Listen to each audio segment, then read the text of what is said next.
أعوذ بالله من الشيطان الرجيم. بسم الله الرحمن الرحيم. عن جابر بن عبد الله الأنصاري أنه قال عن فاطمة الزهراء عليها السلام بنت رسول الله صلى الله عليه وآله وقال: سمعت فاطمة أنها قالت: دخل علي أبي رسول الله في بعض الأيام فقال: السلام عليك يا فاطمة. فقلت: عليك السلام. قال: إني أجد في بدني ضعفا. فقلت له: أعيذك بالله يا أبتاه من الضعف. فقال: يا فاطمة، ائتيني بالكساء اليماني فغطيني به. فأتيته بالكساء اليماني فغطيته به وصرت أنظر إليه وإذا وجهه يتلألأ كأنه البدر في ليلة تمامه وكماله. فما كانت إلا ساعة وإذا بولدي الحسن قد أقبل وقال: السلام عليك يا أماه. فقلت: وعليك السلام يا قرة عيني وثمرة فؤادي. فقال: يا أماه، إني أشم عندك رائحة طيبة كأنها رائحة جدي رسول الله. فقلت: نعم، إن جدك تحت الكساء.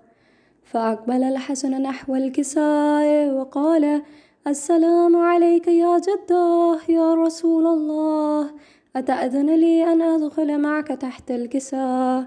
فقال: وعليك السلام يا ولدي ويا صاحب حوزي، قد أذنت لك.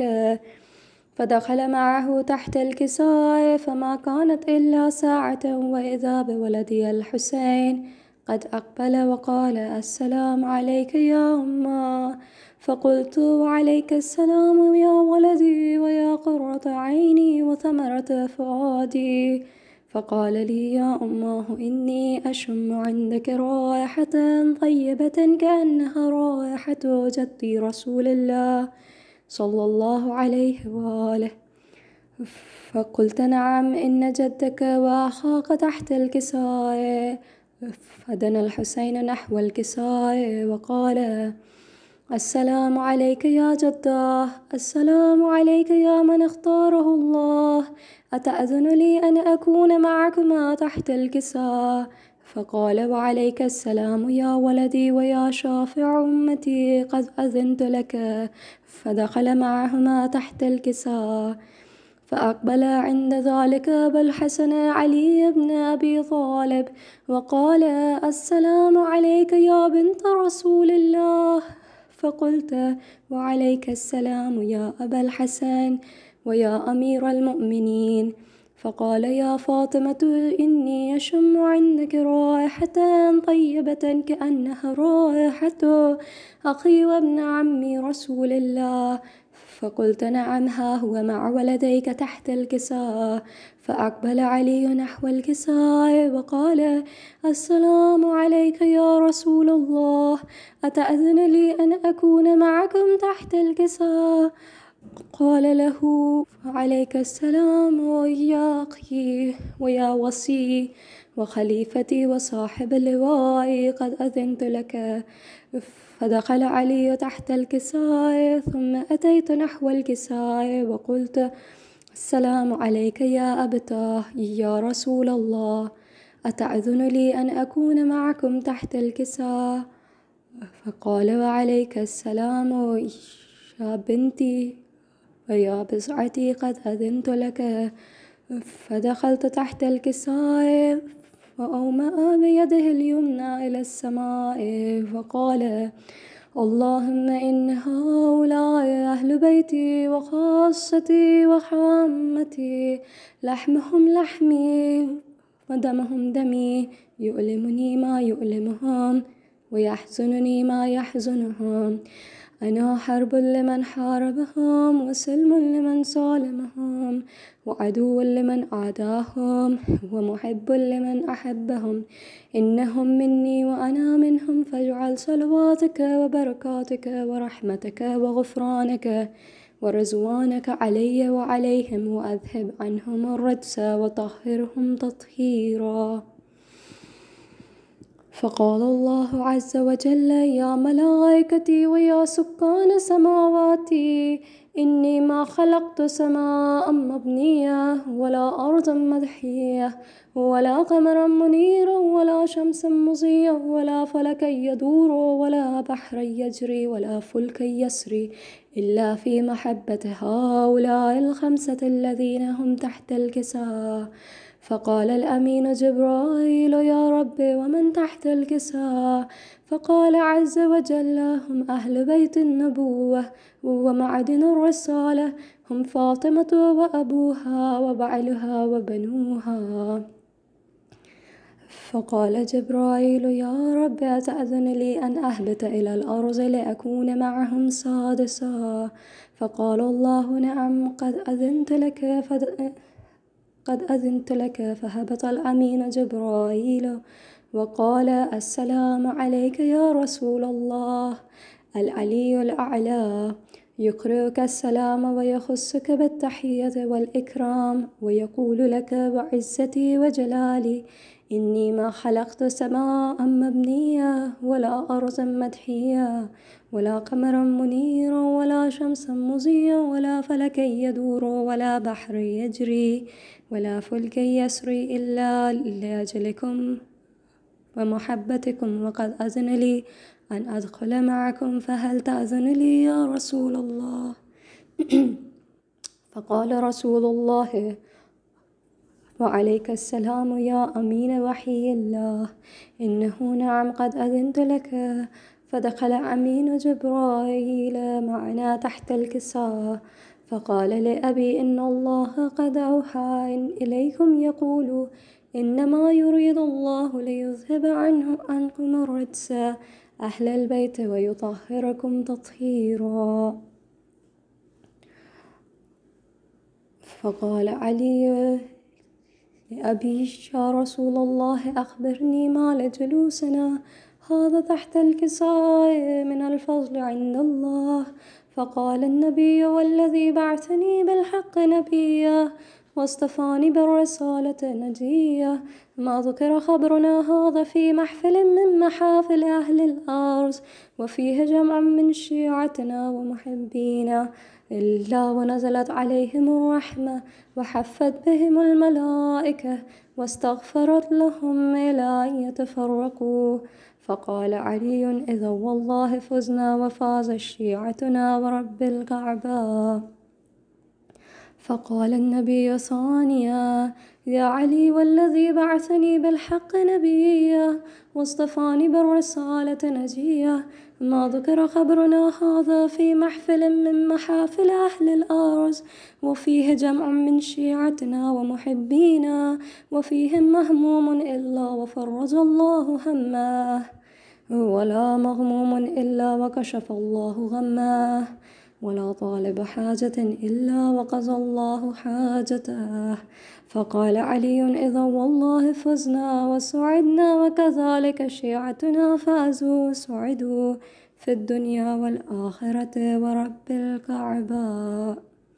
اللهم صل على محمد وآل محمد وعجل فرجهم.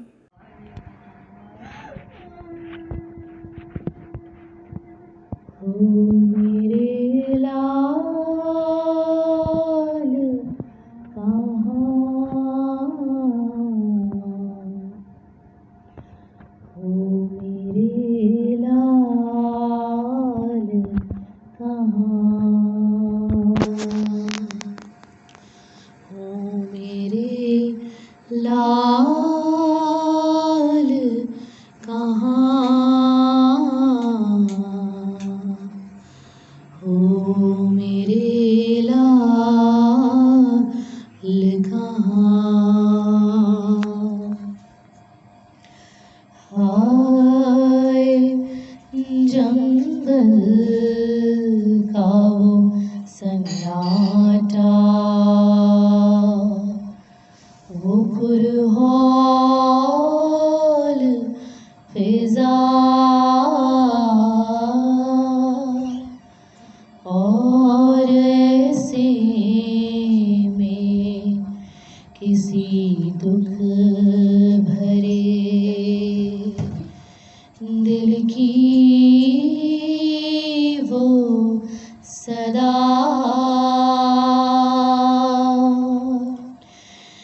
جیسے بچھڑی ہوئی اولاد کو ڈھونڈے کوئی ماں، وہ میرے لال کہاں،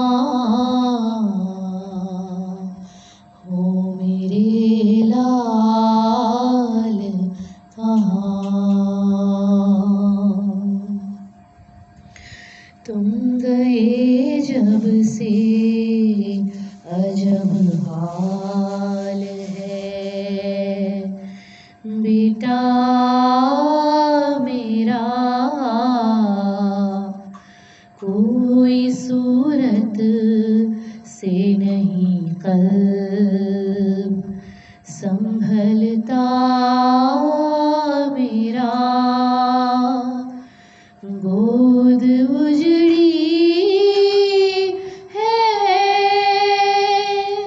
نظر آتا ہے جھولا ویران، ہو میرے لال کہاں، ہو میرے لال کہاں.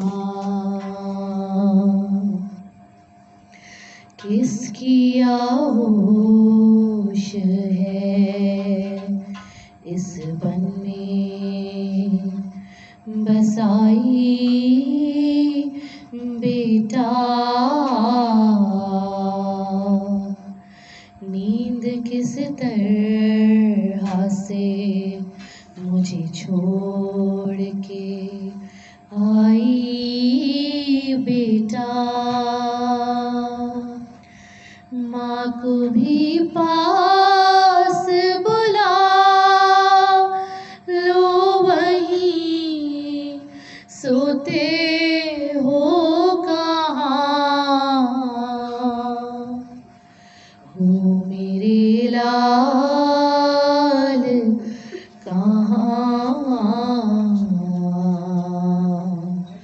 ہو میرے لال کہاں. زخم گردن کا خدا جانے دھلایا کہ نہیں،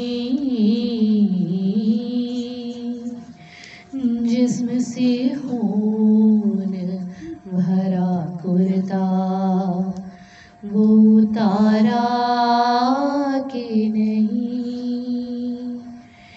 کیا لہو زخم سے روا کے ابھی تک ہے رواں، ہو میرے لال کہاں، ہو میرے لال کہاں. ہائے جنگل کا وہ سناٹا، وہ پرہول فضا، اور ایسے میں کسی دکھ بھرے دل کی وہ صدا جیسے بچھڑی ہوئی اولاد کو ڈھونڈے کوئی ماں، ہو میرے لال کہاں، ہو میرے لال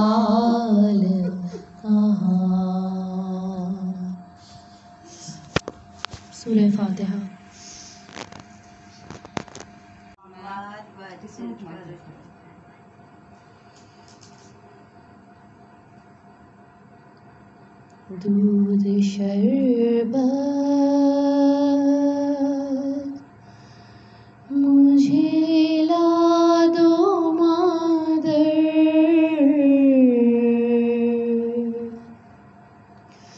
بھیا اصغر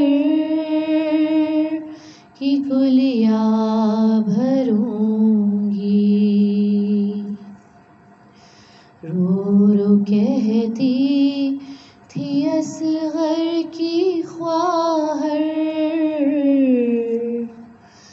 بھیا اصغر کی کلیا بھروں گی،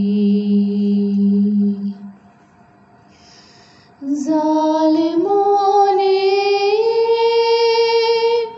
نہ کچھ رحم کھایا، ہائے کیسا فلک نے ستایا، بھائی نے میرے پانی نہ پایا، بھیا اصغر کی کلیا بھروں گی، تم تو سوتے تھے سینے کے اوپر، اپنے بابا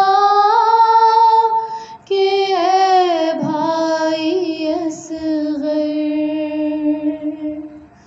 نیند آئے گی جنگل میں کیوں کر، بھیا اصغر کی کلیا بھروں گی، بے زباں میرے معصوم بھائی، شاک ہے مجھ پہ تیری جدائی، اپنے بابا کے چھوٹے سے پاہی، بھیا اصغر کی کلیا بھروں گی، جا کے کوئی اگر بتی لاؤ، تھال میں کوئی شمع جلاؤ، اور پھولوں کی چادر منگاؤ، بھیا اصغر کی کلیا بھروں گی، رو رو کہتی تھی اصغر کی خواہر، بھیا اصغر کی کلیا بھروں گی،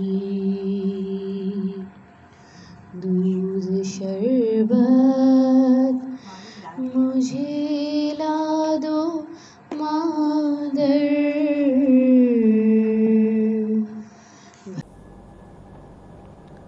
سورہ فاتحہ ہدیہ سید الشہداء شہدائے کربلا و اسرائے کوفہ و شام۔ بسم اللہ الرحمن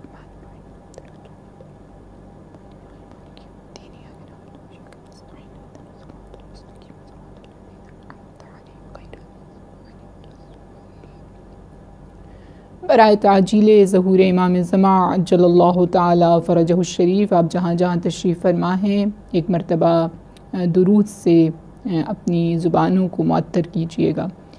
اللہم صلی علی محمد و آل محمد وعجل فرجہم و فرجنا بہم۔ پروردگار تمام مقامات پر جو عزادار جس عقیدت کے ساتھ جس احترام کے ساتھ عزاداری کا انعقاد کر رہے ہیں، پروردگار سب کی عزاداری کو اپنی بارگاہ عالی میں قبول و منظور فرمائے اور ہم سب کو فلسفہ عزاداری کو سمجھ کر اس کے انعقاد کی توفیق عنایت فرمائے۔ اس دعا کی استجابت کے لیے ایک مرتبہ درود بھیجیے گا۔ اللہم صلی علی محمد وآل محمد وعجل فرجہم وفرجنا بہم۔ بسم اللہ الرحمن الرحیم۔ الحمدللہ رب العالمین، الصلاۃ والسلام علی سید الانبیاء والمرسلین وافضل السفراء المقربین العبد المعید الرسول المصدد المصطفى الامجد المحمود الاحمد ابی القاسم مصطفیٰ محمد۔ درود بھیجیے گا محمد وآل محمد پر۔ اللہم صلی علی محمد وآل محمد صلی اللہ علیہ وآلہ المعصومین والائمۃ الہداۃ المہدیین الراشدین المنتجبین، لا سیما لا بقیۃ اللہ فی ارضہ وحجتہ علی العالمین۔ عجل اللہم لہ الفرج، عجل اللہم لہ الفرج، عجل اللہم لہ الفرج، ورحمۃ اللہ علی محبیہم ولعنۃ الدائمۃ علی اعدائہم اجمعین۔ فقد قال اللہ تبارک و تعالی فی کتابہ المجید والفرقانہ الحمید وقولہ الحق وہو اصدق الصادقین۔ بسم اللہ الرحمن الرحیم۔ ام حسبت ان اصحاب الکہف والرقیم کانوا من آیاتنا عجبا۔ ابتدائی کلام اس پروردگار کے نام سے کہ جو رحیم ہے، کریم ہے، علیم ہے، رازق ہے، معبود ہے، لیکن اس کی ایک صفت ایسی ہے کہ جس کو سمجھنا اور اس کو درک کرنا اتنا آسان نہیں ہے، اور وہ اس کا حکیم ہونا ہے۔ پروردگار کا حکیم ہونا اور یہ صفت، یعنی جو کچھ بھی کائنات میں جس طرح سے موجود ہے وہ اس کی حکمت اور مصلحت کے تحت بالکل درست ہے۔ خدا نے جو کچھ خلق کیا ہے، جس طرح سے مجھے اور آپ کو پرورش دے رہا ہے، جس طرح سے ہماری تقدیر کو تحریر کیا گیا ہے، یہ سب کچھ اس کی حکمت کے تحت ہے۔ اگر ہم خداوند متعال کی حکمت کو قبول کر لیتے ہیں تو اس کے بعد بہت سارے ایسے شکوے، بہت ساری ایسی شکایتیں ہیں کہ جو ہم عموماً اپنے مشکل اوقات میں کرتے نظر آتے ہیں، وہ شکوے، وہ شکایتیں ختم ہو جاتی ہیں، کیونکہ ہم جانتے ہیں کہ یہ خدا کی حکمت کے تحت ہے۔ ممکن ہے کوئی شخص ایسا ہو کہ جو بے روزگار ہو گیا ہو، اور وہ اس مشکل اور اس مصیبت کی وجہ سے ڈپریشن کا شکار ہو، ٹینشن کا شکار ہو، لیکن ہو سکتا ہے کہ خداوند متعال نے اس کے لیے کچھ اور دروازے قرار دیے ہوں۔ میری اور آپ کی زندگیوں میں بہت سے ایسے واقعات پیش آئے کہ جس کو ظاہری طور پر جب ہم دیکھتے ہیں تو ہمیں ایسا لگتا ہے کہ یہ ایک بہت بڑی مصیبت ہے، مصیبت عظمیٰ ہے، لیکن اس مشکل کے بعد خدا نے کسی خاص آسانی کو، کسی خاص نعمت کو، کسی خاص عطا کو میرے اور آپ کے لیے قرار دیا ہے۔ تو پروردگار کی اس حکیم ہونے کی صفت کو سمجھنا، یہ خداوند متعال کی جانب سے دی گئی بصیرت کے بغیر ہرگز ممکن نہیں ہے۔ بس عزیزان گرامی، اگر ہم اس صفت کو سمجھ لیتے ہیں تو ہمیں یہ سمجھ میں آتا ہے کہ زندگی میں بہت سی ایسے معاملات کہ جس پر ہم شاکی ہیں، ان کے حوالے سے پروردگار یہ کہتا نظر آتا ہے کہ عسیٰ ان تکرہوا شیئا وہو خیر لکم۔ تم بہت مرتبہ کچھ چیزوں کو برا سمجھ رہے ہوتے ہو، لیکن اس میں خیر ہے۔ صحیح؟ تو یہ جو خیر کا پہلو پروردگار نے ہمارے لیے قرار دیا ہے بہت سی ایسی چیزوں میں بھی کہ جن کو ہم اس کی مصلحت کو نہ سمجھنے کی وجہ سے مصیبت سمجھ رہے ہوتے ہیں، تو اگر ہم اس کو سمجھ لیں تو ہم یقیناً بہت سارے ڈپریشن سے اور بہت ساری ٹینشن سے نکل سکتے ہیں۔ پروردگار کی حکمتوں میں سے اور مصلحتوں میں سے کچھ حکمتوں کو اور کچھ اسرار کو، کچھ لاجکس کو قرآن حکیم فرقان مجید کے مختلف واقعات میں واضح کیا گیا، جس میں سے ایک واقعہ اصحاب کہف کا واقعہ ہے کہ جسے سورہ کہف کے اندر قرار دیا گیا۔ اس واقعے کی طرف جانے سے قبل رسول گرامی ختمی مرتبت محمد مصطفیٰ حبیب کبریا صلی اللہ علیہ وآلہ وسلم درود بھیجیے گا۔ اللہم صلی علی محمد وآل محمد وعجل فرجہم وفرجنا بہم۔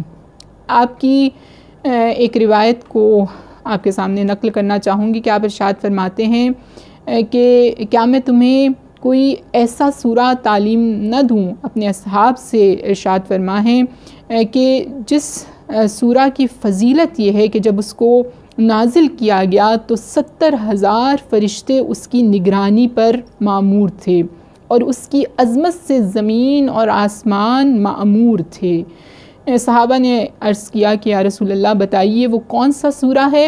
تو رسول گرامی نے سورہ کہف کی تلاوت فرمائی اور اس کی تعلیم اصحاب کو دی۔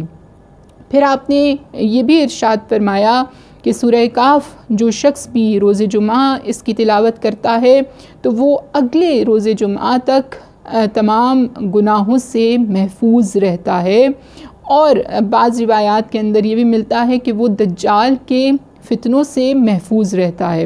تو اس کا مطلب یہ ہے کہ سورہ کہف کے اندر یہ جو وعدے رسول گرامی دے رہے ہیں، یقینی طور پر سورہ کہف کے اندر کچھ ایسے اسرار موجود ہیں کہ جن کو اگر میں اور آپ سمجھ جائیں تو اس دور کے اندر، کیونکہ ہم دور آخر الزماں سے گزر رہے ہیں اور ہمیں بہت سارے فتنوں کا سامنا ہے، تو اگر ہم ان اسرار کو، ان رموز کو کہ جو سورہ کہف کی زینت ہیں، ان کو اگر ہم سمجھ جائیں تو ہم بہت سارے فتنوں سے محفوظ رہ سکتے ہیں۔ تو انشاءاللہ ان مباحث کے اندر جو بحث میں آپ کے سامنے پیش کروں گی وہ سورہ کہف اور اسرار کربلا کے عنوان سے ہوگی انشاءاللہ، کیونکہ سورہ کہف کربلا کی جانب ہماری رہنمائی کرتا ہے۔ کیسے؟ آپ سب جو ہے وہ ابتدائی زندگی سے مختلف مجالس میں اس امر کو سنتے ہیں کہ سید الشہداء نے نوک نیزہ پر سورہ کہف کی تلاوت کی تھی، لیکن اس سورہ کہف کی تلاوت کے پیچھے کیا راز تھا؟ اس سورہ کہف کے اندر کون سے ایسے اسرار موجود ہیں کہ جن کو واضح کرنے کے لیے سید الشہداء نے اس سورہ کی تلاوت فرمائی؟ اس کو بھی انشاءاللہ ہم نکات کی صورت میں سمجھنے کی کوشش کریں گے کہ اس کے ذریعے سے امام کیا واضح کرنا چاہتے تھے، کیونکہ دیکھیے امام نمائندہ الہی ہے، شہادت سے قبل بھی بلکہ ولادت سے قبل بھی نمائندہ الہی ہے، اور شہادت کے بعد بھی نوک نیزہ پر سوار ہو کر بھی اگر کوئی سر تلاوت کر رہا ہے قرآن کی اور جن آیات کا انتخاب فرما رہے ہیں امام، یقیناً ان کے پیچھے بہت سے ایسے راز، بہت سے ایسے رموز موجود ہیں کہ جو مجھے اور آپ کو سمجھنے کی ضرورت ہے۔ سورہ کہف کی جس آیت کی سید الشہداء نے تلاوت فرمائی اس میں ارشاد ہوتا ہے ام حسبت ان اصحاب الکہف والرقیم کانوا من آیاتنا عجبا، کیا آپ یہ گمان کرتے ہیں کہ اصحاب کہف اور اصحاب رقیم کانوا من آیاتنا عجبا، کہ پروردگار کی ہماری عجیب آیات میں سے تھے۔ یہ آیات کن حالات میں نازل ہوئیں اس کے پس منظر کو بھی دیکھ لیتے ہیں کہ روایات میں ملتا ہے کہ ایک مرتبہ علماء یہود نے اپنے ایک گروپ کو رسول گرامی کے پاس بھیجا اور رسول گرامی سے کہا کہ آپ ہمیں 3 سوالات کے جوابات دے دیجئے۔ اس کے ذریعے سے وہ چاہتے تھے کہ اس بات کی تصدیق کر لیں کہ کیا واقعاً یہ پیغمبر الہی ہیں۔ وہ 3 سوالات کے جو وہ گروپ لے کر آیا تھا، وہ 3 سوالات یہ تھے کہ ہمیں روح کے حوالے سے بتائیے، دوسرا سوال یہ تھا کہ ہمیں جناب ذوالقرنین کے جن کے حوالے سے ہم نے سن رکھا ہے ان کے حوالے سے ہمیں آشنائی اور آگاہی دیجیے، تیسرا سوال یہ تھا کہ ہمیں اصحاب کہف وہ نوجوان کہ جن کے حوالے سے ہم نے اپنی کتاب میں بھی اور اپنے نبی سے بھی اس کے حوالے سے گفتگو سن رکھی ہے، ان نوجوانوں کے حوالے سے بھی ہماری رہنمائی فرمائیے۔ رسول کرامی نے توقف کیا 15 روز بعد، کہتے ہیں 3 سوالات کے جوابات نازل ہوئے، جس میں سے ایک جواب کہ جو روح کے حوالے سے وہ سورہ بنی اسرائیل میں ہے۔ باقی 2 جوابات جو ہمیں ملتے ہیں وہ ہمیں سورہ کہف میں جناب ذوالقرنین کے واقعے کے اندر اور اصحاب کہف کے واقعے کی صورت میں ملتے ہیں، کہ جن میں سے جو اس کا پہلا حصہ ہمیں یہاں پر نظر آتا ہے وہ ایک اجمالی بحث ہے، یعنی ایک بریف انٹروڈکشن ہے اصحاب کہف کا۔ قرآن کا حسن یہ ہے، قرآن کی خوبصورتی یہ ہے کہ جب کسی موضوع کے حوالے سے تفصیلی بحث کو قرآن حکیم فرقان مجید بیان کرنے جاتا ہے تو اس سے پہلے اس کا ایک بریف انٹروڈکشن بھی بیان کیا جاتا ہے، تاکہ افراد کے ذہن اس بحث کو سننے کے لیے آمادہ ہو جائیں۔ یہ آیہ مجیدہ کہ جسے سید الشہداء نے تلاوت فرمایا نوک نیزہ پر، یہ آیہ مجیدہ وہی بریف انٹروڈکشن ہے کہ جو اصحاب کہف کے حوالے سے بیان کیا گیا۔ اس آیت میں کہا ام حسبتا، کیا تم یہ گمان کرتے ہو، ان اصحاب الکہفی، کہ اصحاب کہف کانوا من آیاتنا عجبا، کہ ہماری عجیب نشانیوں میں سے تھے، کیونکہ عجیب واقعہ ہے نوجوانوں کا اس طرح سے چلے جانا۔ یہ نوجوان کا لفظ بھی انشاءاللہ ہم واضح کریں گے۔ اس طرح سے ان کا چلے جانا اور پھر ان کا اس طرح سے قیام کرنا اور پھر ان کا اس طولانی مدت کے لیے اس غار کے اندر، اس کیف کے اندر سو جانا، یہ تمام کے تمام اسرار اور رموز اس واقعے کے اندر موجود ہیں، اور بہت ساری چیزیں کہ جو مافوق فطرت ہیں، یعنی جو ہمیں نیچر کی جو بیسک رولز ہیں ان سے بیونڈ نظر آتی ہیں، وہ یہاں پر اس واقعے کے اندر موجود ہیں۔ تو کہا کہ کانوا من آیاتنا عجبا، کیا تم انہیں عجیب سمجھتے ہو؟ اس کے حوالے سے بڑا ہی خوبصورت نقطہ مفسرین نے بیان کیا، کہا کہ پروردگار یہاں پر انسان کو یہ بتانا چاہ رہا ہے کہ تم اصحاب کہف کے واقعے کو صرف عجیب سمجھتے ہو، حقیقت میں تمہاری اپنی خلقت بھی بہت سے اسرار رکھتی ہے، بہت سے عجائب رکھتی ہے۔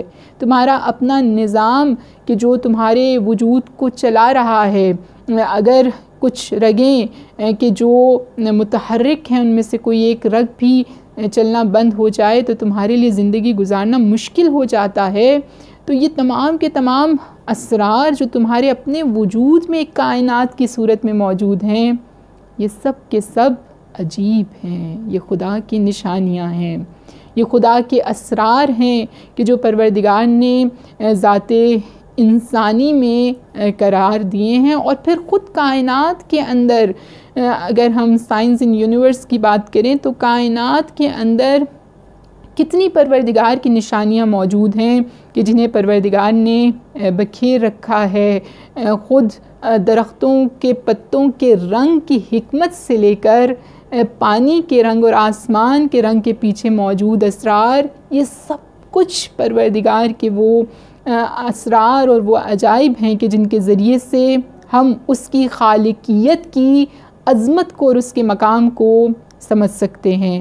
کہا کانوا من آیاتنا عجبا، تمہیں یہ واقعہ عجیب لگتا ہے لیکن بہت سے عجائب ہیں جو تمہارے ارد گرد اور اس پوری کائنات میں بکھرے ہوئے ہیں کہ جن کو اگر تم سمجھو اور اس کے راز تک پہنچنے کی کوشش کرو تو یقیناً تم ذات ایزدی کو پہچان بھی سکتے ہو اور پھر اپنے سجدے کا مزہ بھی پا سکتے ہو۔ بس عزیزان گرامی، یہاں پر اصحاب کہف اور رقیم کے ذریعے سے ان کو کیوں یاد کیا گیا؟ کہف کیونکہ عربک میں کیف کو یا غار کو کہتے ہیں، اور یہ افراد جب انہوں نے اپنی وہ تمام لگژریس لائف کو چھوڑا کہ ان میں سے کچھ افراد وزیر تھے، کچھ افراد بڑے عہدوں پر فائز تھے، یہ تمام افراد اپنی اس قوت کو کہ جسے تقویٰ کی قوت کہتے ہیں، وہ قوت کے جو حق کی حمایت کے لیے انسان کو بلند کرتی ہے، وہ قوت کے جو توحید کے پیغام کو پہنچانے کے لیے انسان کے اندر اسٹرینتھ کو پیدا کرتی ہے، اس قوت نے ان کو طاقت مہیا کی اور یہ اپنی ساری لگژریس لائف کو چھوڑ کر ایک مرتبہ اس غار میں پناہ لیتے ہیں کہ جس غار میں ظاہری طور پر کچھ وسائل موجود نہیں ہیں، ایک تاریک غار ہے، لیکن اس غار میں ان کا پناہ لینا کہ جن کی وجہ سے ان کو اصحاب کہف کہا گیا، یعنی غار کے ساتھی، اس کے طور پر ان کو یاد کیا گیا، یہ ایک استعارہ ہے جس کے ذریعے سے مجھے اور آپ کو یہ سمجھایا جا رہا ہے کہ حقیقت میں وہ زندگی کہ جو ہو سکتا ہے کہ ہم بہت لگژریس لائف گزار رہے ہوں، بہت اچھی زندگی گزار رہے ہوں، بہت سے وسائل موجود ہوں، لیکن جہاں توحید نہیں ہے، جہاں پر پروردگار کی اطاعت نہیں ہے، جہاں پر لوگوں کا حق مارا جا رہا ہے، جہاں پر غاصبین غصب کیے بیٹھے ہیں، تو اس مقام پر ایک مواحد سکون سے نہیں رہ سکتا ہے، بلکہ وہ اس موقع پر ترجیح دیتا ہے ایک غار کو، اور غار میں جا کر جب وہ پناہ لیتا ہے تو اس سکون کو وہ محسوس کرتا ہے کہ جس کو اگلی آیت میں آپ کے لیے بیان کروں گی کہ وہ اس سکون کا اظہار پروردگار سے کس طرح کرتے نظر آتے ہیں۔ بس یہاں پر اصحاب کہف اور رقیم اس لیے کہا گیا کہ بعض نے کہا کہ ان کے نام، کیونکہ جب یہ بہت عرصے تک یہ افراد نہیں ملے اور پھر اس کے بعد ان کو ڈھونڈتے ہوئے حکمران وہاں پر پہنچے تو وہاں وارد نہیں ہو سکے اس غار کے اندر اذن الہی سے، تو ان کے نام رقم کر کے وہاں پر لگا دیے گئے، تو اسی لیے ان کو اصحاب رقیم کہا جاتا ہے، یعنی رقم کیے گئے ہیں ان کے نام۔ تو یہاں یہ اصحاب کہف کہ جو خداوند متعال کی عجیب نشانیوں میں سے ہیں، لیکن خدا نے یہاں سوالیہ طور پر کہا ہے کانوا من آیاتنا عجبا، کہا یہ بھی عجیب نشانی ہیں اور خود تمہارے اندر بھی بہت سے اسرار اور بہت سے واقعات موجود ہیں کہ جو تمہیں میری جانب متوجہ کرتے ہیں۔ پھر اس کے بعد یہ افراد جب وہاں پر وارد ہوئے تو ان افراد نے ایک مرتبہ اپنے ہاتھوں کو بلند کیا، جب اس غار میں پہنچ گئے اپنے خانوادے سے دور، آسائش سے دور، لیکن اس کے باوجود ان کے دل میں سکون موجود ہے۔ آپ جانتے ہیں نا اصحاب کہف نے جو یہ حرکت کی ہے اور یہ ان کا وہاں سے سفر کرنا اپنے اپنے گھروں سے اور پھر اس غار تک پہنچ جانا، اس کے پیچھے کوئی اور مقصد نہیں تھا، اس کے پیچھے صرف اور صرف مقصد یہ تھا کہ یہ افراد شرک ہوتے نہیں دیکھ سکتے تھے، پروردگار کو واحد تسلیم کرتے تھے اور اس کے لیے ہی قیام کرنا چاہتے تھے، اور چاہتے تھے، ان کے دل میں درد موجود تھا کہ جسے انہوں نے دعا کی صورت میں بھی بیان کیا اور کہا کہ پروردگار ان افراد کی ہدایت کرو، اور پھر خداوند متعال نے ان کی دعا کو قبول کیا، اور پھر جب یہ دوبارہ بیدار ہوئے تو تمام افراد جو ہے وہ موحد ہو چکے تھے اور توحید شناس اور توحید پرست ہو چکے تھے۔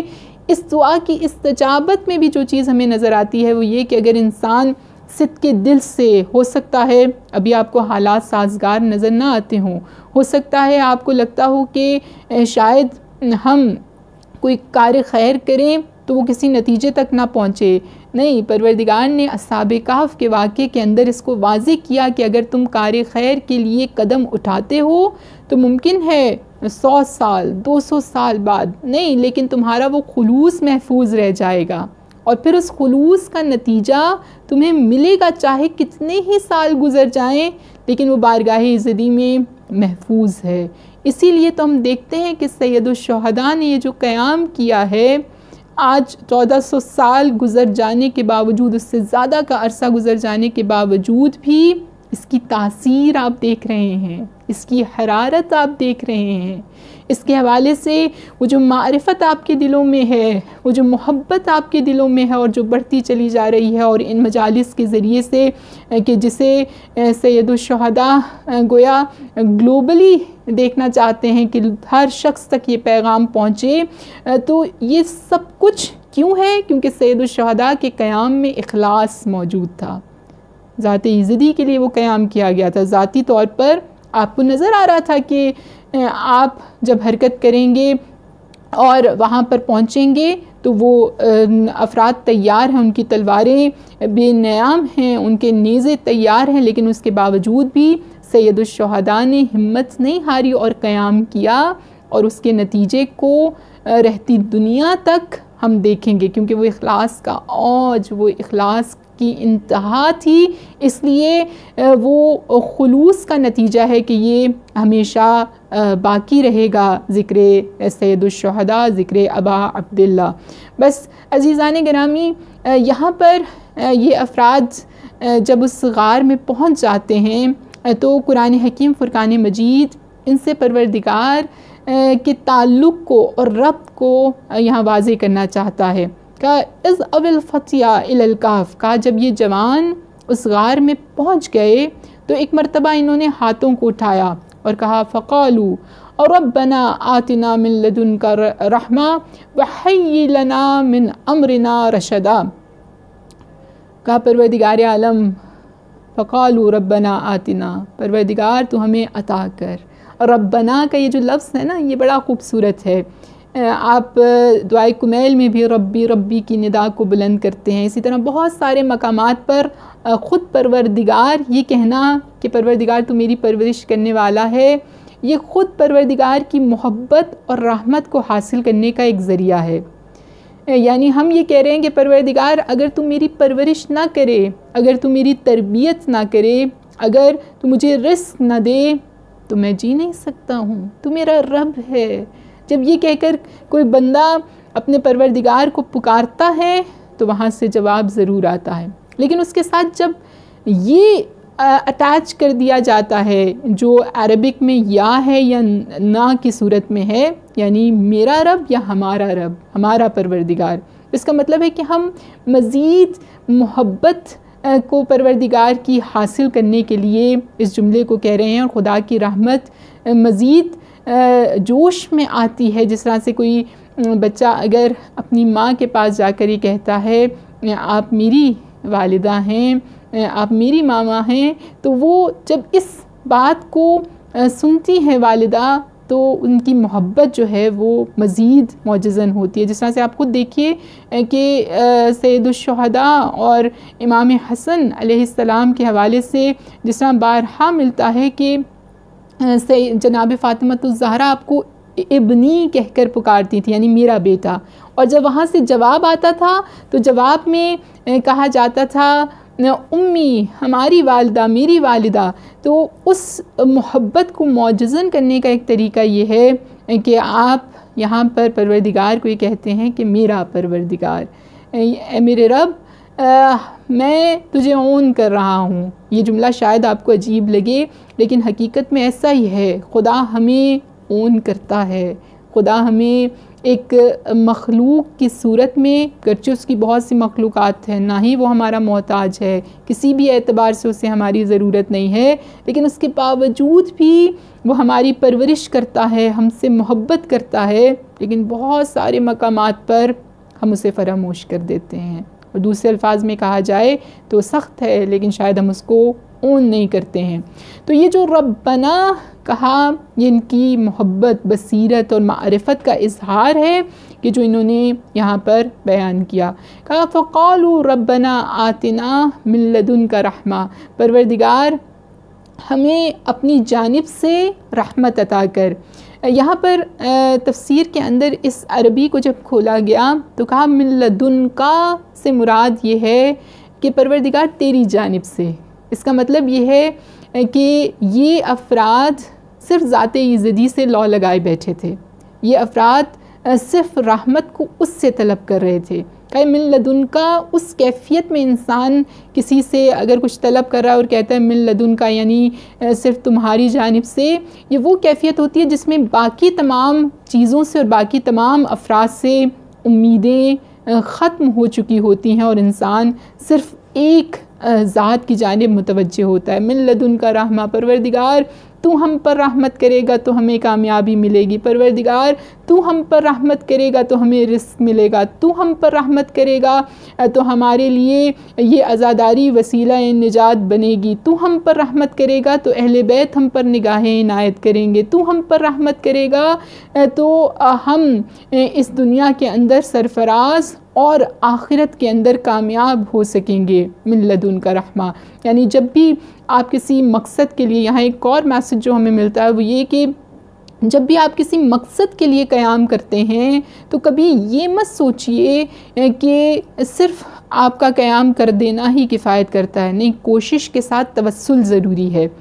یہاں ان افراد نے اپنی سی کوشش کی، افراد کو قائل کیا توحید کے اعتبار سے، لیکن ساتھ ساتھ اس کوشش کو دعا کی طاقت مہیا کی اور کہا پروردگار ہم یہ چاہتے ہیں کہ تو ہم پر رحمت نازل فرما، وحی لنا من امرنا رشدا، پروردگار ہمیں پہنچا دے اس امر تک، اس مقام تک، اس منزل تک جہاں ہم پہنچنا چاہتے ہیں، اور تو یقینی طور پر بہتر جانتا ہے کہ ہمارے لیے بہترین کیا ہے۔ اور پھر ان کی یہ دعا مستجاب ہوئی، ان پر رحمت نازل ہوئی سکون کی صورت میں، اس نیند کی صورت میں جو ظاہری طور پر تو نیند نظر آتی ہے لیکن حقیقت میں پروردگار کا ایک استعارہ ہے، اور اس کی بہت سی نشانیوں میں سے یہ ایک نشانی ہے کہ جسے یہاں پر واضح کیا گیا کہ یہ نیند خدا اگر چاہے تو کتنے سال اسے طولانی کر سکتا ہے۔ اگر پروردگار چاہے تو انسان سوئے اور جب وہ صبح اٹھے تو اسے اپنی ایسی دعا مستجاب ہوئی نظر آئے کہ جس کے حوالے سے وہ سوچتا تھا کہ شاید یہ دعا کبھی اس کی زندگی میں مستجاب نہ ہو، لیکن پروردگار نے اصحاب کہف کو طولانی زندگی عطا کی اور ان کی اس دعا کی استجابت کو خود انہیں ان کی آنکھوں سے دکھایا۔ خود اصحاب کہف کا سو جانا، اس کے پیچھے ایک اور اسرار میں سے ایک اور سر جو موجود ہے وہ یہ کہ یہ جو طولانی نیند ہے یہ بتاتی ہے کہ اگر خداوند متعال کا حکم ہو، خدا کا اذن ہو تو پروردگار طولانی زندگی بھی عطا کر سکتا ہے، اس میں چاہے وہ نیند کی صورت میں ہو چاہے بیداری کی صورت میں ہو۔ تو وہ شخصیت کہ جس کا ہم انتظار کر رہے ہیں، یوسف زہرا مہدی زماں، ان کی طولانی زندگی کے حوالے سے قرآن کا یہ واقعہ اور بھی کئی واقعات، لیکن یہ واقعہ بھی اس کی جو ہے وہ لاجک کو پیش کرتا ہے اور دلیل کو پیش کرتا ہے کہ خداوند متعال کے بس میں سب کچھ ہے اور وہ کسی بھی اعتبار سے جب ضرورت پڑتی ہے تو اسے وقوع پذیر کر دیتا ہے۔ بس یہاں پر ایک اور روایت آپ کی نظر میں پیش کرنا چاہوں گی۔ یہ جو ہم نے کہا از اول فتیہ، جب وہ جوان وہاں پر پہنچ گئے، جب وہ جوان اس مقام پر پہنچ گئے، اس غار میں پہنچ گئے تو پھر انہوں نے دعا کی، یعنی قرآن انہیں جوانوں کے طور پر یاد کرتا ہے، جبکہ اگر آپ ہسٹری اٹھا کر دیکھیے تو ان میں سن رسیدہ افراد زیادہ تعداد سن رسیدہ کی تھی، کیونکہ اس کی تعداد اسپیسیفائی نہیں کی گئی ہے، بعض خود قرآن کے اندر 7-8 افراد کا تذکرہ کیا گیا ہے۔ تو وہ افراد کے جو اصحاب کہف کے اندر موجود تھے ان کے حوالے سے لفظ فتیہ استعمال کیا گیا۔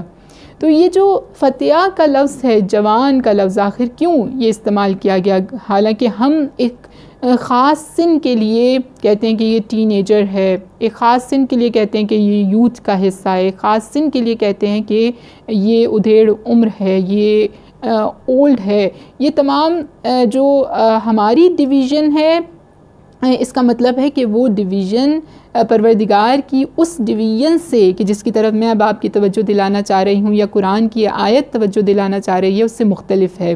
جوان آخر کون ہے؟ امام جعفر صادق علیہ السلام سے ایک روایت ملتی ہے کہ ایک مرتبہ آپ نے اپنے ایک صحابی سے سوال کیا، کہا کہ فتح تم جانتے ہو کس کو کہتے ہیں؟ کہا کہ جوان کو کہتے ہیں۔ آپ نے ارشاد فرمایا کہ اگر فتح جوان کو کہتے ہیں تو اصحاب کہف کے واقعے میں فتایا کا لفظ استعمال کیا گیا اصحاب کہف کے لیے، حالانکہ ان کے اندر بہت سے پیر مرد بھی موجود تھے۔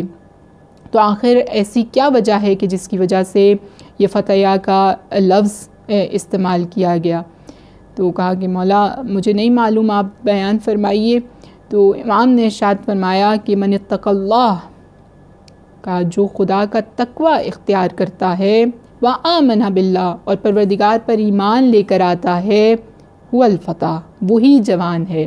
اس کا مطلب یہ ہے کہ اگر ہم یہ سمجھتے ہیں کہ ہم جوان ہیں اور یہ جو ایج گروپ ہے کہ جس کو ہم یوتھ کی کیٹیگری کے اندر لاتے ہیں، اگر وہ امام جعفر صادق علیہ السلام کی ڈیفینیشن کے مطابق، ان کی تعریف کے مطابق جوان ہونا چاہتے ہیں تو انہیں چاہیے کہ وہ تقوی اختیار کریں اور ایمان لے کر آئیں پروردگار پر۔ اور دوسری جانب اگر کوئی شخص سن رسیدہ ہو چکا ہے، کس قدر بزرگ ہو چکا ہے، لیکن اس کے باوجود بھی وہ پروردگار پر ایمان رکھتا ہے اور تقوی اختیار کرتا ہے، خدا کی باتوں کو مانتا ہے، اپنی اطاعت الہی کے اعتبار سے ان لمٹس کو اپنی آخری زندگی تک اڈاپٹ کر کے رکھتا ہے، تو وہ امام کی تعریف کے مطابق جوان ہے۔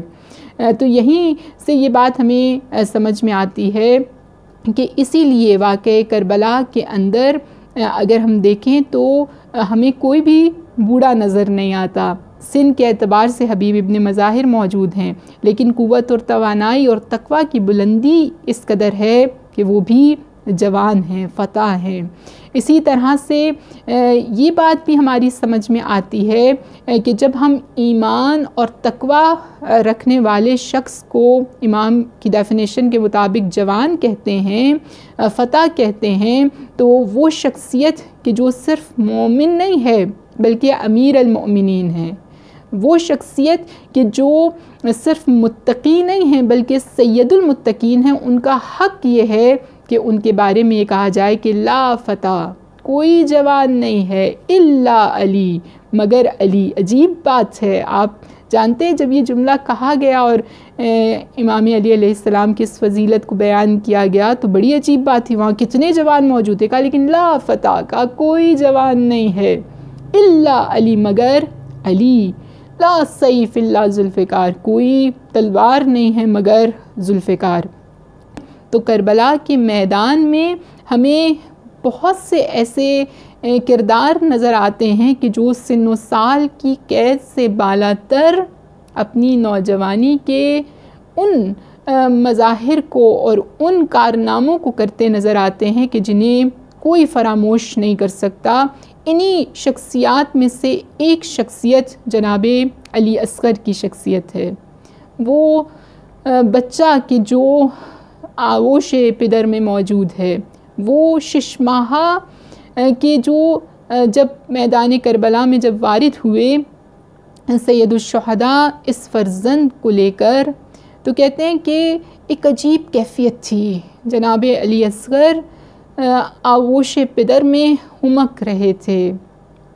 بچے پیاس کی شدت سے، آپ جانتے ہیں 6 مہینے کا بچہ اگر آپ نے دیکھا ہو تو آپ سمجھ سکتے ہیں کہ 6 مہینے کے بچے کے لیے پیاس کو برداشت کرنا آسان نہیں ہے۔ جناب علی اصغر بھوکے بھی ہیں، پیاسے بھی ہیں، لیکن اس کے باوجود آپ کی مسکراہٹ فتح مند کر دیتی ہے، سرفراز کر دیتی ہے، کامیاب کر دیتی ہے۔ آپ کی مسکراہٹ بہت سارے ایسے دلوں کو، ایسے شقیق قلوب کو موم کر دیتی ہے کہ جو شقیق قلوب کسی پر وار کرتے ہوئے ڈرتے نہیں تھے۔ اسی لیے کہتے ہیں کہ آغا جعفر شوشتری نے کہا کہ جناب علی اصغر کے مصائب میں جو اوج مصیبت نظر آتی ہے وہ یہ کہ ایک مرتبہ سید الشہداء نے اس فرزند کو اپنے ہاتھوں پر بلند کیا اور ایک جملہ کہا کہ اگر تمہیں مجھ پر رحم نہیں آتا ہے تو اس بچے پر تو رحم کرو۔ پھر ارشاد فرمایا اگر تم مجھے پانی نہیں دینا چاہتے تو خود اس بچے کو لے جا کر پانی پلا دو، یہ کوئی آسان کام نہیں ہے۔ ساقی کوثر کا بیٹا پانی کے چند بوند ان جملات کے ساتھ امام طلب کرتے نظر آتے ہیں۔ پھر امام نے ایک اور جملہ کہا اما ترونا کیف یتلظی عطشانا، کیا تمہیں نظر نہیں آتا ہے کہ کس طرح سے یہ بچہ پیاس کی شدت سے تڑپ رہا ہے۔ یتلظی اس کیفیت کو کہتے ہیں کہ جب مچھلی کو پانی سے نکال دیا جاتا ہے اور وہ قریب مرگ ہوتی ہے تو یتلظی اس کیفیت کو کہتے ہیں۔ بعض نے کہا اس کا مطلب یہ ہے کہ جناب علی اصغر گویا اپنے آخری سانس لے رہے تھے۔ یتلظی عطشانا، کیا تمہیں نظر نہیں آتا کہ یہ بچہ کس طرح شدت پیاس سے تڑپ رہا ہے. کہتے ہیں جملات کو سننا تھا اور سید الشہداء کی اس کیفیت کو دیکھنا تھا. یہ جو اپنے گھروں میں بھی شاید بچوں کو چھوڑ کر آئے تھے، اپنے چہروں کو موڑ کر گریہ کرنے لگے، رونے لگے. لشکر میں ایک عجیب ہلچل مچ گئی. ایک مرتبہ عمر سعد آگے بڑھا اور ایک مرتبہ حکم دیا اور کہا کہ اس بچے کا کام تمام کر دیا جائے، کہیں ایسا نہ ہو کہ جنگ کہ جو ہمیں فتح کے نزدیک لا چکی ہے ظاہری طور پر، اس جنگ کو ہم ہار جائیں. ایک مرتبہ حرملہ کو حکم دیا، حرملہ نے تیر کو تیار کیا. کاش وہ تیر کوئی عام تیر ہوتا، لیکن تاریخ کہتی ہے کہ حرملہ نے 6 شعبہ تیر کا انتخاب کیا. آپ نے کبھی کسی 6 مہینے کے بچے کی گردن دیکھی ہو تو آپ جناب رباب کی مصیبت کو سمجھ سکتے ہیں. ایک مرتبہ جیسے ہی تیر سے وار کیا جناب علی اصغر کی جانب، لیکن اتنا آسان نہیں تھا وار کرنا. حرملہ کا ہاتھ کانپ رہا تھا. اسی لیے جب دربار یزید میں سوال کیا گیا، کہا کہ اے حرملہ، میں نے سنا ہے کہ جب تم تیر سے حسین کے بیٹے کا کام تمام کرنے لگے تھے تو تمہارا ہاتھ لرز رہا تھا، آخر اس کی کیا وجہ تھی؟ تم تو بہت بہترین تیر انداز ہو. حرملہ نے کہا جیسے ہی میں تیر کو پھینکنا چاہتا تھا، ایک ماں تھی جو خیمے کے پردے کو اٹھاتی تھی. بار بار خیمے کا پردہ اٹھتا تھا. مقتل میں نہیں ملتا جناب رباب نے کیا جملات کہے، لیکن بعید نہیں ہے کہ بی بی کہتی وہ میرا 6 ماہا ہے، میری اس ننھی سی کلی کو اس بے دردی سے شہید نہ کرو. بس کہا. اس کے بعد میرا ہاتھ جب بار بار لرزتا تھا تو ایک مرتبہ میرے ساتھ نے میری آنکھوں پر ہاتھ رکھا. اب حرملہ نے جو تیر پھینکا تو مقتل کے الفاظ ہیں کہ ایک مرتبہ فَذُبِحَ الطِّفْلُ مِنَ الْوَرِيدِ إِلَى الْوَرِيدِ. سید الشہداء میں آپ پر قربان جاؤں. جناب علی اصغر کی مصیبت کس قدر بزرگ ہے کہ یہ بچہ ذبح ہو گیا، ایک کان سے دوسرے کان تک، من الاذن الی الاذن ومن الورید الی الورید، اور گردن کے ایک حصے سے دوسرے حصے تک. لیکن جناب سید الشہداء آپ کی مصیبت بھی کوئی کم نہیں ہے. خدا کسی باپ کو ایسی مصیبت نہ دکھائے کہ فرزند ہاتھوں میں یوں دم توڑ رہا ہو. بس ایک مرتبہ جیسے ہی جناب علی اصغر کو تڑپتے ہوئے دیکھا، اپنے ہاتھوں میں وہ خون کے جو اکٹھا ہو چکا تھا سید الشہداء کے دستے مبارک میں، ایک مرتبہ سید الشہداء نے اس خون کو آسمان کی جانب پھینکنا چاہا. آسمان نے قبول نہ کیا. زمین کی جانب پھینکنا چاہا. زمین نے گزارش کی مولا مجھ پر نہ پھینکیے، اس کے بعد اناج نہیں اگے گا. ایک مرتبہ سید الشہداء نے اس خون کو اپنے ریش مطہر پر لگا لیا، اور اسی کیفیت میں نہیں جانتی، بس آپ خود ہی تصور کیجئے گا کہ کس طرح سے سید الشہداء اس ننھے سے بچے کو لے کر ماں کے پاس پہنچے ہوں گے. بس مقتل کا ایک جملہ ہے کہ جو دل کو پارا پارا کر دیتا ہے. کہتے ہیں جیسے ہی جناب علی اصغر کو آتے دیکھا، جناب سکینہ دوڑتی ہوئی آگے بڑھی اور کہا بابا جان، کیا آپ میرے بھائی کو پانی پلا لائے ہیں؟ کیا آپ میرے بھائی کی تشنہ لبی دور کر لائے ہیں؟ بس ساقی کوثر کے بیٹے نے صرف امتحان یہاں تک نہیں دیا، ایک مرتبہ جناب علی اصغر کی قبر کو تیار کیا، جناب علی اصغر کو دفن کیا، اور جناب علی اصغر کو دفن کرنے کے بعد اب مقتل کہتا ہے باپ کا دل ہے، ایک مرتبہ اپنے چہرے کو موڑا، جناب علی اصغر کے اس روشن چہرے پر نہ جانے کس طرح سے خاک کربلا کو ڈالا.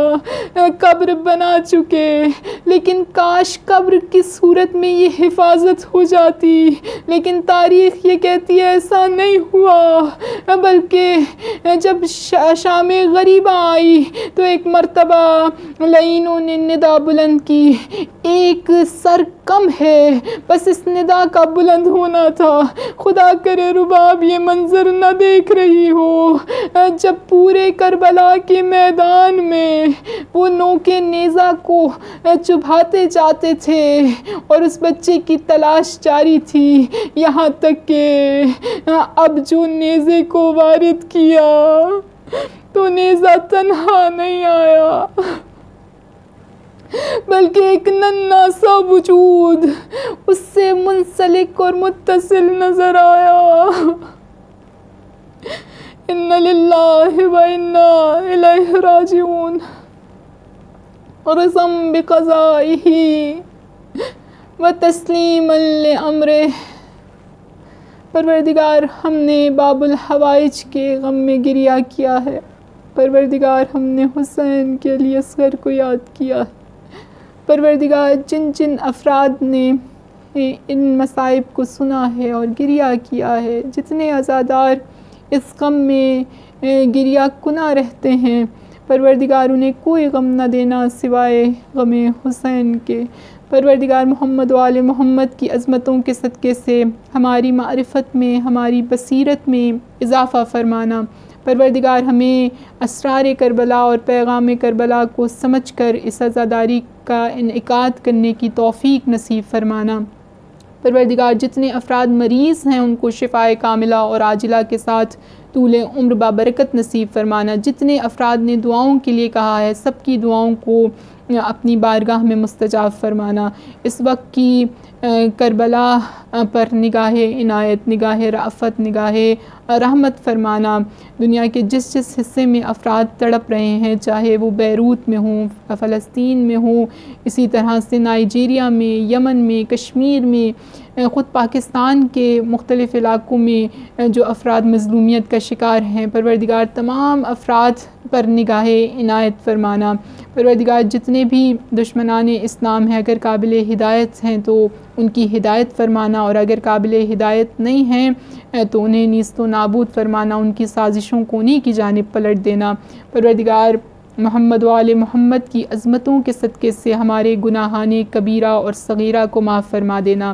ان مجالس کے انعقاد کے لیے جس خانوادے کی کاوش اور کوشش ہے، پروردگار ان کی توفیقات میں اضافہ فرمانا اور انہیں کوئی غم نہ دینا سوائے غم اہل بیت علیہم السلام کے، اور ان کی تمام شرعی حاجات کو اپنی بارگاہ میں قبول و منظور فرمانا۔ پروردگار یوسف زہرا کے ظہور میں تعجیل فرمانا، ہمیں اس قابل بنانا کہ ہم امام کے اعوان و انصار میں شامل ہو سکیں، خون کے آخری قطرے اور اپنی آخری سانس تک زمانے کے امام کی مدد اور نصرت کرنے کی توفیق نصیب فرمانا۔ اللہم ارزقنا شفاعت الحسین یوم الورود وارزقنا زیارت الحسین علیہ السلام۔ اللہم اجعل محیایا محیا محمد و آل محمد ومماتی ممات محمد و آل محمد۔ اللہم اغفر للمؤمنین والمؤمنات والمسلمین والمسلمات الاحیاء منہم والاموات، تابع بیننا وبینہم الخیرات، انکا مجیب الدعوات، انکا علی کل شیء قدیر۔ اس مجلس کی قبولیت کے لیے اور اپنی تمام دعاؤں کی استجابت کے لیے ایک مرتبہ درود بھیجیے گا۔ اللہم صلی علی محمد و آل محمد وعجل فرجہم۔ یا حسین، یا حسین، یا حسین، یا حسین، یا حسین، یا حسین، یا حسین، یا حسین، یا حسین، یا حسین، یا حسین، یا حسین۔ اجڑا ہوا بے شیر کا گہوارہ پڑا ہے، اجڑا ہوا بے شیر کا گہوارہ پڑا ہے، اجڑا ہوا بے شیر کا گہوارہ پڑا ہے۔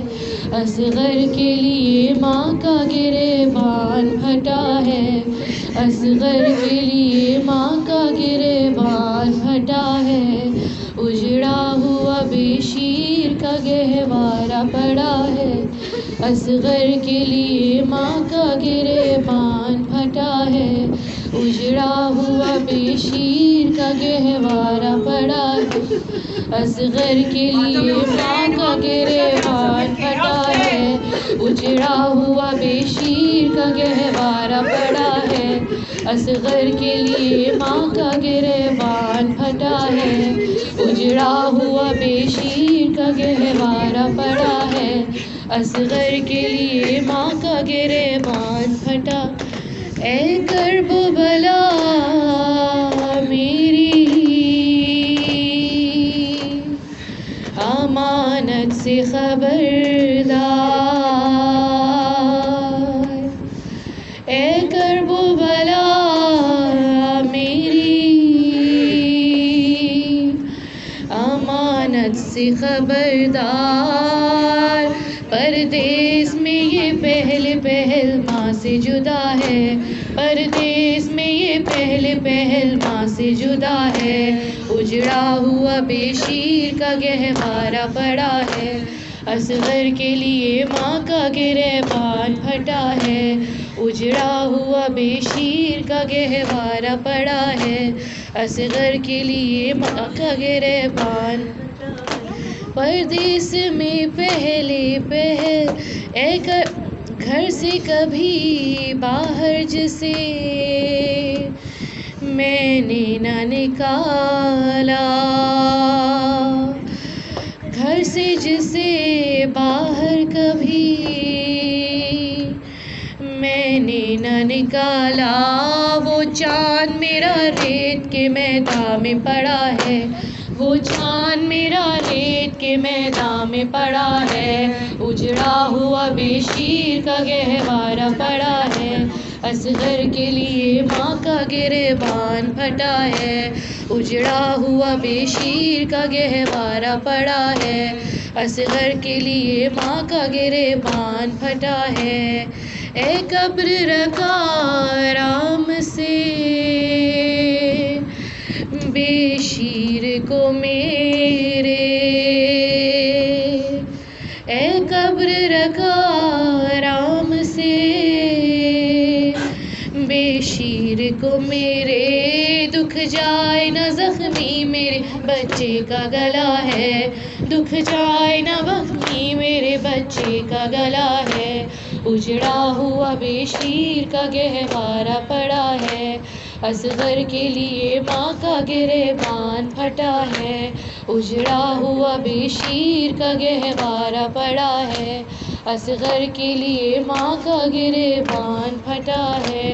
یا حسین یا حسین یا حسین یا حسین یا حسین یا حسین۔ بس چند دن رہ گئے ہیں اپنی نظرداریوں کے لیے، دل کھول کے برسا دیں بی بی کو۔ یا حسین یا حسین یا حسین۔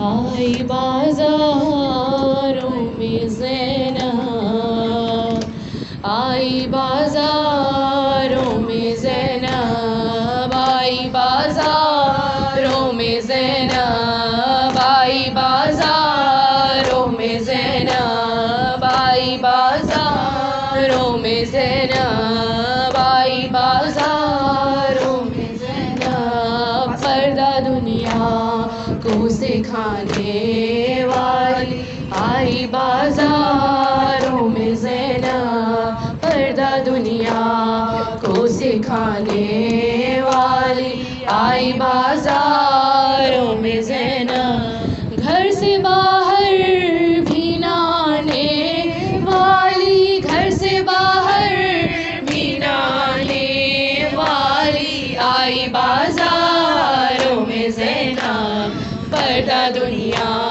کو سکھانے والی آئی بازاروں میں زینب، پردہ دنیا کو سکھانے والی آئی بازاروں میں زینب، پردہ دنیا کو سکھانے والی آئی بازاروں میں زینب، جس نے بابا سے چھڑائے تھے کئی بار اسیر، جس نے بابا سے چھڑائے تھے کئی بار اسیر، قیدی آزاد کرانے والی، قیدی آزاد کرانے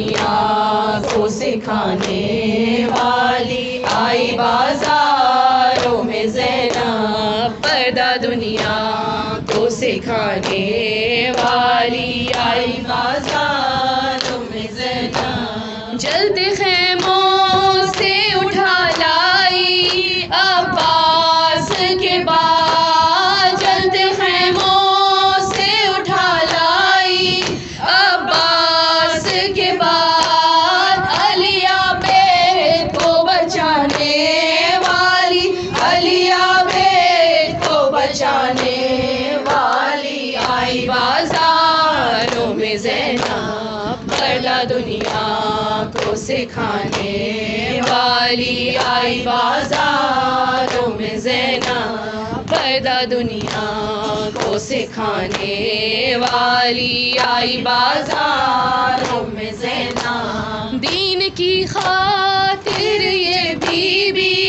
سالار بنی، دین کی خاطر یہ بی بی سالار بنی، بن کے عباس دکھانے والی، بن کے عباس دکھانے والی آئی بازاروں میں زینب، پردہ دنیا کو سکھانے والی آئی بازاروں میں زینب، پردہ دنیا کو سکھانے والی آئی بازاروں میں زینب، اپنے سینے پہ سکینہ کو زندانوں میں، اپنے سینے پہ سکینہ کو زندانوں میں، باد بھائی کے سلانے والی، باد بھائی کے سلانے والی آئی بازاروں میں زینب، پردہ دنیا کو سکھانے والی آئی بازاروں میں زینب، پردہ دنیا کو سکھانے والی آئی بازاروں میں زینب، ننگے سر پڑھتی رہی خطبے بازاروں میں، ننگے سر پڑھتی رہی خطبے بازاروں میں، کسر دشمن کو ہلانے والی، کسر دشمن کو ہلانے والی آئی بازاروں میں زینب، پردہ دنیا کو سکھانے والی آئی بازاروں میں زینب، پردہ دنیا کو سکھانے والی آئی بازاروں میں زینب، گھر سے باہر بھی نہ آنے والی، گھر سے باہر بھی نہ آنے والی آئی بازاروں میں زینب، پردہ دنیا کو سکھانے والی آئی بازاروں میں زینب، پردہ دنیا کو سکھانے والی آئی بازاروں میں زینب، ہائے زینب عائشہ، ہائے زینب عائشہ، ہائے زینب عائشہ، ہائے زینب عائشہ، ہائے حسین الوداع، ہائے حسین الوداع، ہائے حسین الوداع، ہائے حسین الوداع، ہائے حسین الوداع، اون محمد الوداع، ہائے حسین الوداع، اون محمد الوداع، ہائے حسین الوداع، علی اصغر الوداع، ہائے حسین الوداع، علی اصغر الوداع، ہائے حسین الوداع، ہائے ششماہ الوداع، ہائے حسین الوداع، ہائے ششماہ الوداع، ہائے حسین الوداع، یا حسین یا حسین یا حسین یا حسین یا حسین یا حسین یا حسین یا حسین یا حسین یا حسین یا حسین یا حسین یا حسین یا حسین یا حسین، اللہم صلی متوجہ زیارت۔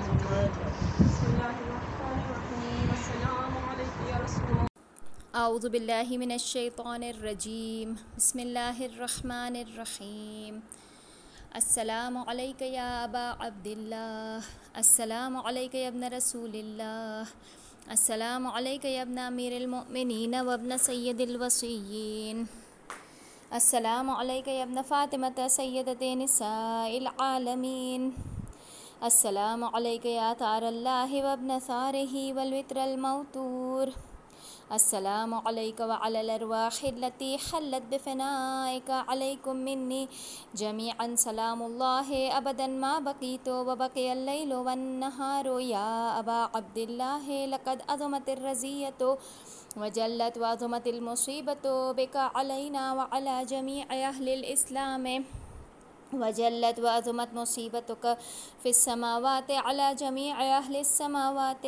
فلعن اللہ امة اسست اساس الظلم والجور علیکم اہل البیت ولعن اللہ امة دفعتکم عن مقامکم وازالتکم عن مراتبکم التي رتبکم اللہ فیہا ولعن اللہ امة قتلتکم ولعن اللہ الممہدین لهم بالتمکین من قتالکم. برئت الی اللہ والیکم منہم واشیاعہم واتباعہم واولیائہم. یا ابا عبداللہ انی سلم لمن سالمکم وحرب لمن حاربکم الی یوم القیامۃ. ولعن اللہ آل زیاد وآل مروان ولعن اللہ بنی امیۃ قاتبۃ ولعن اللہ ابن مرجانۃ ولعن اللہ عمر ابن سعد ولعن اللہ شمرا ولعن اللہ امة اسرجت والجمت وتنقبت لقتالک بأبی انت وأمی لقد عظم مصابی بک.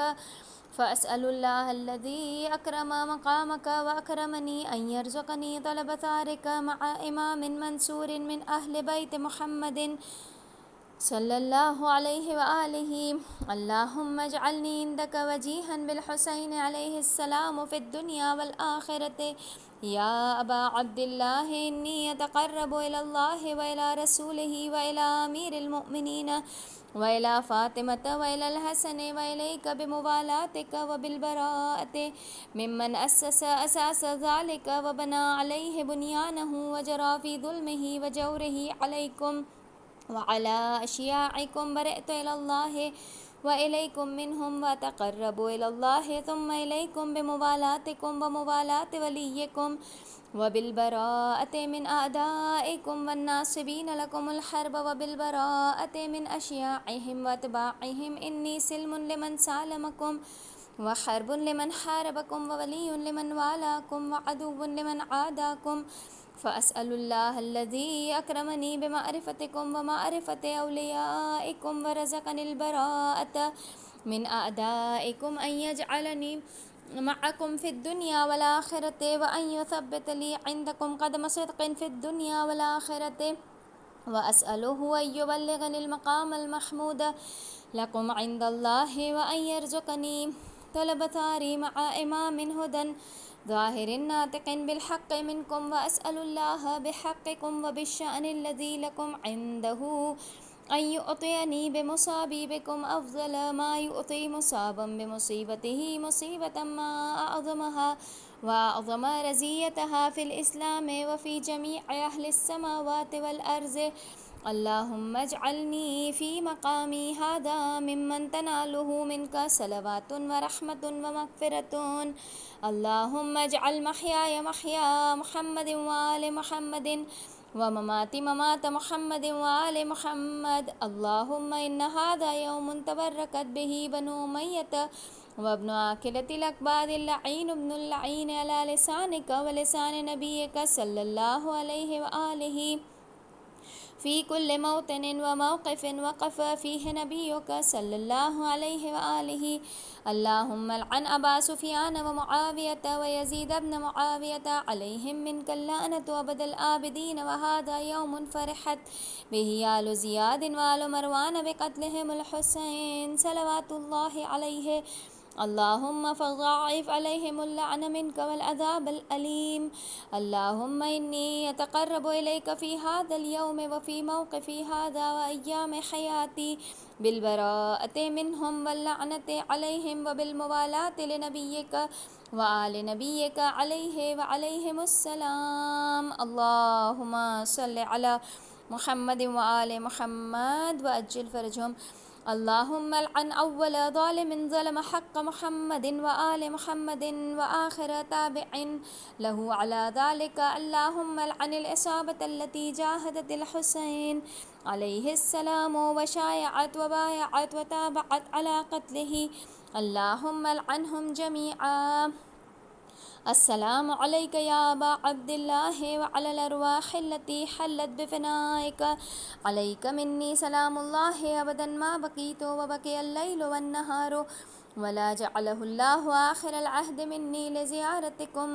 السلام على الحسين وعلى علي بن الحسين وعلى أولاد الحسين وعلى أصحاب الحسين. اللهم خص أنت أول ظالم باللعن مني وابدأ به أولا ثم الثاني والثالث والرابع.